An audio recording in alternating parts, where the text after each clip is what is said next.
Hello, ഇന്ന് നമുക്ക് നല്ല അടിപൊളി ടേസ്റ്റിൽ ഒരു മീൻ കറി റെഡിയാക്കി എടുത്താലോ. തേങ്ങാപ്പാലിലൊക്കെ വറ്റിച്ചെടുത്തിട്ടുള്ള ഒരു മീൻ കറി കേട്ടോ. ഉണ്ടാക്കിയെടുക്കാൻ വളരെ സിമ്പിളാണ്. അപ്പോൾ അതെങ്ങനെയെന്ന് നോക്കാം. ഞാൻ 400 ഗ്രാം ആവോലി ആട്ടോ എടുത്തിട്ടുള്ളത്. ആവോലി തലയും വാലും അതുപോലത്തെ പീസസൊക്കെ ഞാൻ മാറ്റി വെക്കാറ് കേട്ടോ, കറി വെക്കാനായിട്ട്. അതിൻ്റെ ഇടയിലുള്ള പീസസും ഉണ്ട്. അപ്പോൾ അതവിടെ കഴുകി മാറ്റി വെച്ചിട്ടുണ്ട്. പിന്നെ നമുക്ക് വേണ്ടത് തേങ്ങാപ്പാലാണ്. 1-ാം പാല് 2-ാം പാല് ഒന്ന് സെപ്പറേറ്റ് ചെയ്തെടുക്കട്ടെ, എല്ലാം കൂടെ ഒരുമിച്ചെടുത്താൽ മതി. അതൊരു 1.5 കപ്പ് തേങ്ങയുടെ തേങ്ങാപ്പാൽ, 1.5 കപ്പൊക്കെ ഉണ്ടാവും കേട്ടോ തേങ്ങാപ്പാൽ പിഴിഞ്ഞതിന് ശേഷം. പിന്നീട് വേറൊരു ബൗളിലേക്ക് നമുക്കൊരു 3 ടേബിൾ സ്പൂൺ മുളക് പൊടിയും 1 ടീസ്പൂണ് മഞ്ഞൾപ്പൊടിയും ചേർത്ത് കൊടുക്കാം. എന്നിട്ട് അതിലേക്ക് കുറച്ച് വെള്ളം ചേർത്തിട്ട് നല്ല പേസ്റ്റ് രൂപത്തിലൊന്ന് ആക്കിയെടുക്കണം കേട്ടോ. മുളക് പൊടി ഇത് നല്ല എരിവുള്ള മുളക് പൊടിയല്ല കേട്ടോ, മിക്സഡ് ആണ്. കാശ്മീരി ചില്ലിയും നോർമൽ ചില്ലിയും കൂടെ മിക്സ് ചെയ്തിട്ടുള്ള പൊടിയാട്ടോ ഞാൻ ഇതിലേക്ക് യൂസ് ചെയ്തിട്ടുള്ളത്. അപ്പോൾ അത് ഇതുപോലെ നന്നായിട്ട് കുറച്ച് വെള്ളം ചേർത്തിട്ട് നന്നായിട്ട് അതിനകത്ത് പേസ്റ്റ് ആക്കിയിട്ട് എടുക്കാം. അതിനുശേഷം ഇപ്പോൾ നമ്മൾ റെഡിയാക്കേണ്ടതൊക്കെ ആദ്യം തന്നെ റെഡിയാക്കി വെച്ചു. ഇനി അതിനുശേഷം നമുക്കൊരു ചട്ടി സ്റ്റൗവിൽ വെക്കാം. അത് ചൂടായിട്ട് വരുന്ന സമയത്ത് അതിലേക്ക് നമുക്ക് 1 ടേബിൾ സ്പൂൺ വെളിച്ചെണ്ണ ഒഴിച്ചു കൊടുക്കാം. മീൻകറിയൊക്കെ വെക്കുന്ന സമയത്ത് പ്രത്യേകം എടുത്ത് പറയേണ്ട ആവശ്യമില്ലല്ലോ, വെളിച്ചെണ്ണ തന്നെയായിരിക്കും കൂടുതൽ ടേസ്റ്റ്, എല്ലാവർക്കും അറിയുന്ന കാര്യമാണ്. അപ്പോൾ വെളിച്ചെണ്ണ ചൂടായിട്ട് വരുമ്പോൾ അതിലേക്ക് 1/2 ടീസ്പൂൺ കടുക്, അതുപോലെ തന്നെ 1/4 ടീസ്പൂൺ കടുക് പൊട്ടി വരുമ്പോൾ സമയത്ത് കേട്ടോ 1/4 ടീസ്പൂൺ ഉലുവ കൂടി ചേർത്ത് കൊടുക്കാം.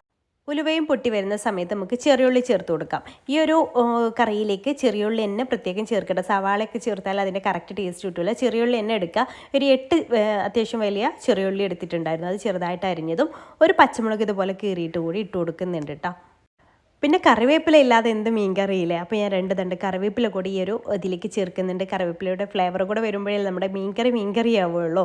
അപ്പോൾ അത് ചേർത്തിട്ടുണ്ട്. പിന്നെ ഞാനൊരു വറ്റൽ മുളക് ഇതുപോലെ ചെറിയ പീസായിട്ട് കട്ട് ചെയ്തിട്ടും കൂടി ഇട്ട് കൊടുക്കുന്നുണ്ട്. അതൊക്കെ മൂത്ത് വരുന്ന സമയത്ത് നമ്മൾ നേരത്തെ തയ്യാറാക്കിയെടുത്തിട്ടുള്ള മുളക് പൊടി അതുപോലെ മഞ്ഞൾപ്പൊടിയുടെ മിക്സ് ഉണ്ടല്ലോ, അത് ഇതിലേക്ക് ചേർത്ത് കൊടുക്കുക.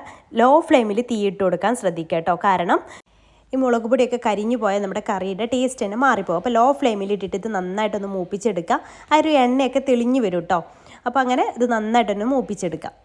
നമ്മളിതിലേക്ക് വേറെയുള്ള പൊടികൾ, മല്ലിപ്പൊടി പോലത്തെ പൊടികളൊന്നും വേറെ ഒന്നും ചേർക്കുന്നില്ല. ഈ മുളക് പൊടിയും മഞ്ഞൾപ്പൊടിയും മാത്രമാണ് ചേർത്ത് കൊടുക്കുന്നത്.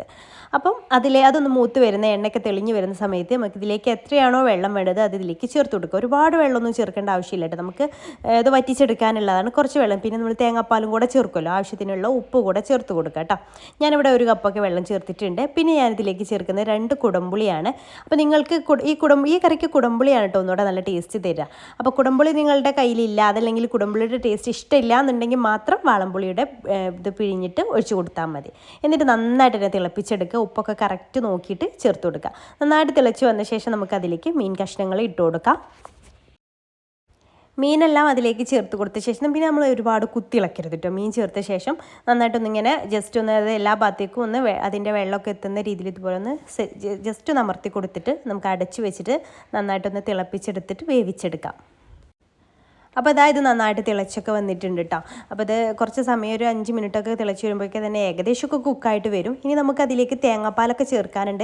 അപ്പം ഇടയ്ക്കൊന്ന് ഇതുപോലെ ഒന്ന് ചട്ടി ഒന്ന് തിരിച്ചു കൊടുത്താൽ മതി കേട്ടോ, ഒന്ന് ഇളക്കി കൊടുത്താൽ മതി. സ്പൂൺ വെച്ചിട്ടൊക്കെ നന്നായിട്ട് ഇളക്കി കൊടുക്കരുത്, അപ്പം മീൻ കഷ്ണങ്ങളൊക്കെ ഉടയാൻ ചാൻസ് ഉണ്ട്. അപ്പോൾ ഇത് നന്നായിട്ടൊന്ന് വെന്ത് വരുന്ന സമയത്ത് നമുക്ക് അതിൽ നിന്ന് നമ്മൾ ചേർത്തിട്ടുള്ള ആ ഒരു കുടംപുളി അതിൽ നിന്ന് മാറ്റാം കേട്ടോ. കാരണം കുടംപുളി അതിൽ തന്നെ വെച്ചുകൊണ്ടിരുന്നാൽ നമ്മുടെ ആ ഒരു ഇതിന് പുളി കൂടും, നമ്മുടെ ഈ ഒരു കറിക്ക് പുളി കൂടും. നമ്മളിതിലേക്ക് തക്കാളി ഒന്നും ചേർക്കുന്നില്ല, പക്ഷേ കുടംപുളി ആയതുകൊണ്ട് തന്നെ പ്രത്യേകം നല്ല പുളി ഉണ്ടാവും. അപ്പം ആ ഒരു പുളി കൂടുന്നതുകൊണ്ട് തന്നെ നമുക്കത് അതിൽ നിന്ന് എടുത്തു മാറ്റാം. അതിനുശേഷം നമ്മൾ തയ്യാറാക്കി വെച്ചിട്ടുള്ള ആ തേങ്ങാപ്പാൽ കൂടെ ചേർത്തിട്ട് നമുക്ക് നന്നായിട്ട് ഇതിലിട്ടിട്ട് ഈ ഒരു മീനൊന്ന് വറ്റിച്ചെടുക്കണം കേട്ടോ. ആ തേങ്ങാപ്പാലൊക്കെ ഒന്ന് വറ്റി വരണം. അപ്പോൾ ആ രീതിയിൽ നമുക്കിത് നന്നായിട്ട് വറ്റിച്ചെടുക്കാം. തേങ്ങാപ്പാലൊക്കെ ചേർത്തിട്ട് ഉപ്പൊന്ന് നോക്കുക. ഉപ്പ് കുറവാണെന്നുണ്ടെങ്കിൽ കുറച്ചുകൂടെ ഉപ്പൊന്ന് ആഡ് ചെയ്ത് കൊടുക്കുക. ജസ്റ്റ് ഒന്ന് ഇതുപോലെ ജസ്റ്റ് ഒന്ന് മിക്സ് ചെയ്താൽ മതി. ഒരുപാട് ഞാൻ പറഞ്ഞല്ലോ മീനൊക്കെ ഉടഞ്ഞു പോകും. അപ്പോൾ ഇതിലേക്ക് നമുക്ക് ഏത് മീനും ചേർക്കാം. അധികവും കഷ്ണം മീനായിരിക്കും ഈ ഒരു ടൈപ്പ് മീനിന് ടേസ്റ്റ് ഉണ്ടാവുക കേട്ടോ. അപ്പോൾ അത് നന്നായിട്ട് തിളച്ച് വന്നിട്ടുണ്ട്. കുറച്ച് സമയം ഒരു 10 മിനിറ്റോളം ഇതുപോലെ ഒന്ന് ഈ ഒരു തേങ്ങാപ്പാലിൽ കിടന്നിട്ട് നന്നായിട്ട് തിളക്കണം. തേങ്ങാപ്പാൽ ചേർത്തിട്ട് വല്ലാതെ തിളക്കരുത് എന്നൊക്കെ പറയുമല്ലോ, പക്ഷേ ഈ മീൻ കറിക്ക് ഇതുപോലെ നന്നായിട്ട് തിളക്കണം കേട്ടോ. ഇത് പിരിഞ്ഞു പോകുമെന്നുള്ള ടെൻഷനൊന്നും വേണ്ട. ഇതുപോലെ നന്നായിട്ട് തിളപ്പിച്ചെടുത്താൽ പിരിഞ്ഞു പോകുമൊന്നുമില്ല. ഇനി ഇത് തണുക്കുന്ന സമയത്ത് ഒന്നും കൂടെ ഒന്ന് തിക്കായിട്ട് വരും. ഇപ്പം ഞാൻ ഫ്ലെയിം ഓഫ് ചെയ്തിട്ടുണ്ട്. മൺചട്ടി പിന്നെ ഫ്ലെയിം ഓഫ് ചെയ്താലും പിന്നീടും തിളച്ചുകൊണ്ടേ ഇരിക്കുമല്ലോ. അപ്പോൾ കുറച്ച് സമയം കഴിഞ്ഞ് 1 മണിക്കൂർ മുന്നെങ്കിലും നമ്മളിത് ഉണ്ടാക്കി വെക്കണം കേട്ടോ. 1 മണിക്കൂറൊക്കെ കഴിയുമ്പോൾ അതിൻ്റെ കളറൊക്കെ മുകൾ ഭാഗം കണ്ടോ ചെറുതായിട്ട് കളറൊക്കെ മാറിയിട്ടുണ്ട്. ഈ ഒരു ലെവലിലേക്ക് എത്തുട്ടോ. 1 മണിക്കൂർ എന്തായാലും കഴിക്കുന്നതിൻ്റെ തൊട്ട് മുന്നേ ഈ ഒരു കറി ഉണ്ടാക്കരുത്. കുറച്ച് സമയം മുന്നേ അല്ലെങ്കിൽ രാവിലെ തന്നെ ഉണ്ടാക്കി വെക്കുക ഉച്ചയ്ക്ക് കഴിക്കാനുള്ളതൊക്കെ ആണെന്നുണ്ടെങ്കിൽ. അങ്ങനെ ചെയ്താൽ നല്ല അതിലേക്ക് നല്ല ഫ്ലേവർ കിട്ടും. അതുപോലെ കറി ഒന്നുകൂടെ നല്ല തിക്കായിട്ടൊക്കെ വരുള്ളൂ. അപ്പോൾ കറക്റ്റ് നമുക്ക് ഒരു കറിയുടെ കൺസിസ്റ്റൻസിയിൽ നമുക്ക് കിട്ടിയിട്ടുണ്ട്. അപ്പോൾ ഈ രീതിയിൽ നിങ്ങൾ തയ്യാറാക്കി നോക്കിയിട്ടില്ലെങ്കിൽ എന്തായാലും തയ്യാറാക്കി നോക്കുക കേട്ടോ. അപ്പോൾ ഈ വീഡിയോ നിങ്ങൾക്ക് ഇഷ്ടമായിട്ടുണ്ടെങ്കിൽ ലൈക്ക് ചെയ്യാനും ഫോളോ ചെയ്യാനും മറക്കല്ലേ. അപ്പോൾ ഇൻഷാല്ലാ പുതിയൊരു നല്ലൊരു വീഡിയോ ആയിട്ട് അടുത്ത ദിവസം കാണാം. താങ്ക്